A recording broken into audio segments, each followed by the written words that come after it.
Hello, everyone. I'm Aaron Dickens, joined to my left by Chris Lovell.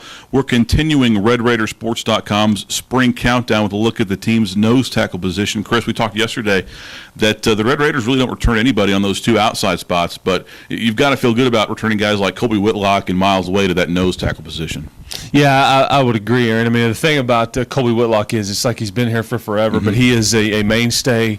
He can handle whatever they're going to want to ask him to do, and he can anchor that line if that's what they want. He can, I think make plays up there. He can just take up blockers and kind of clog it up if that's whatever they want him to do. He is capable of doing it. And again, now we'll see the shackles taken off of Miles Way to a certain extent as well. I mean, he is clearly somebody with tons of upside, and I think again his issue will be unlearning one scheme and learning another since he's been here for a year. I guess it goes to say, I mean, that you can say the same thing about all these guys, but Miles is somebody that can be able to. He should be able to handle it, and he is probably the clear-cut guy at this spot going into next spring. After Colby graduates, but it's a nice 1-2 punch right there, and again, I think that's. Maybe where the strength of this defensive line will be.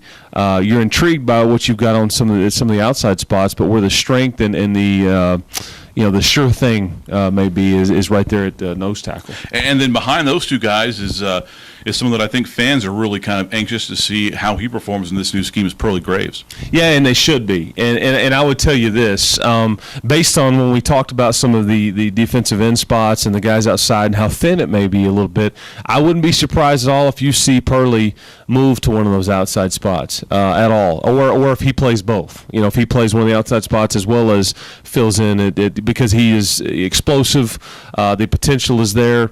He is a guy that is a true pressure player, big time motor, and I just think that they will figure out a way, for him to factor in somewhere. And again, that will start this spring, in my opinion. But he's too good. Yeah, I don't know if you'll see David Neal, who is another guy. If you'll see him moved around a lot. He is just a good, solid player. But Pearly's a guy that I would guess they'll try at a couple different spots, trying to figure out a way to get him onto the field, if anything. Because again, he is somebody you can feel really, really good about. He's kind of the defensive version of Eric Ward on offense. He's the guy that you look at and say, man, I mean, we got a lot of fun years ahead of us watching this guy. Yeah, absolutely. Just and it's really a neat situation that Texas Tech has guys like this. They were able to redshirt because in years past, you're playing Eric Ward or you're playing Pearly Graves, but they had the luxury of redshirting them. So.